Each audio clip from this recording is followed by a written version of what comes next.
అన్నమయ్య జిల్లా ఎం రాజపల్లిలో ఈత సరదా ముగ్గురు చిన్నారుల ప్రాణం తీసింది. గత సాయంత్రం ఊరంతా సీతారాముల ఊరేగింపులో నిమగ్నమైంది. ఈ సమయంలో ముగ్గురు మిత్రులు ఊరి చివరనున్న నీటి కుంటలో ఈతకు వెళ్లారు.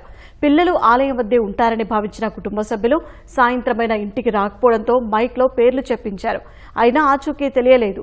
గ్రామస్తులు వెతకగా ఊరి బయట ఉన్న నీటి కుంట వద్ద ఒక మృతదేహం కనిపించింది. నీటి కుంట లోపల వెతికితే ఇంకో ఇద్దరు చిన్నారుల మృతదేహాలు లభ్యమయ్యాయి. మృతుల్లో విజయ్, యశ్వంత్ తల్లిదండ్రులు జీవనాధారం కోసం గల్ఫ్లో ఉంటున్నారు. మృతుల కుటుంబాలను స్థానిక ఎమ్మెల్యే ఆరవ శ్రీధర్, టీడీపీ ఇన్ఛార్జి సహా పలువురు పరామర్శించారు.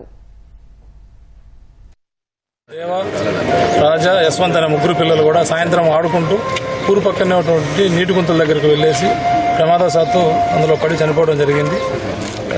ఊర్లో గ్రామంలో ఉత్సవాలు జరుగుతున్నాయి కాబట్టి అందరూ అక్కడ ఉన్నారని చెప్పేసి తల్లిదండ్రులు భావించి వాళ్ళ గురించి కొంచెం నిదానంగా చూసేసరికి అక్కడ చనిపోయడం జరిగింది. తల్లిదండ్రులకు ఒకసారి పోలీస్ తరఫున విజ్ఞప్తి ఏమంటే, ఈ వేసవి సెలవులు వస్తున్నాయి కాబట్టి పిల్లలందరూ ఇంటి దగ్గర ఉంటారు, ఆడుకుంటూ ఈ నీటి గుంతలు ఇలాంటి దగ్గరికి వెళ్తూ ఉంటారు కాబట్టి వాళ్ళు ఎక్కడుంటున్నారు ఏంటి అనేది ప్రికాషన్స్ తీసుకోవాలి.